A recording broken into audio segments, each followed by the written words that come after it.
تو پیدا ہونے میں اول، تشریف لانے میں آخر، سارے نبیوں کے بعد تو وہ اول بھی ہیں وہ آخر بھی ہیں۔ اللہ اول ہے بغیر ابتدا کے، اللہ آخر ہے بغیر انتہا کے۔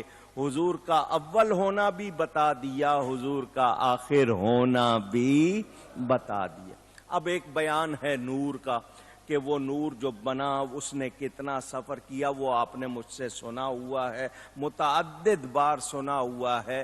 اب یہاں صرف ایک مسئلہ کر کے میں نے آگے بڑھنا ہے، وہ یہ کہ حضور صلی اللہ علیہ وسلم کو ہم بشر مانتے ہیں۔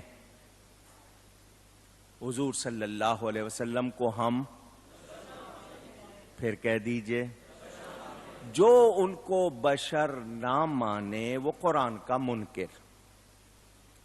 ہم ان کو بشر مانتے ہیں، ہم ان کی بشریت کے بارے میں کبھی نہ انکار کیا ہے نہ کرتے ہیں، کیونکہ قرآن میں ہے۔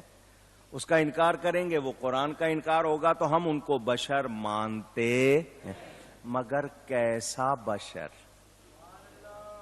اب آتی ہے بات مثلیت کی، قل انما انا بشر مثلکم، میں اس کے جواب بھی آپ کو دیکھ چکا۔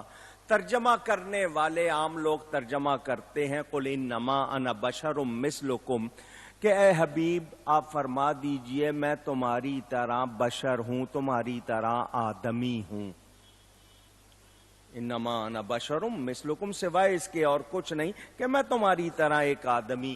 اعلیٰ حضرت نے جو ترجمہ کیا وہ یہ کہ آپ فرما دیجئے کہ میں ظاہر صورت بشری میں تم جیسا ہوں، ظاہر صورت بشری میں تم جیسا ہوں، میری حقیقت کو تم جانتے نہیں۔ اب یہاں رکنا ہے۔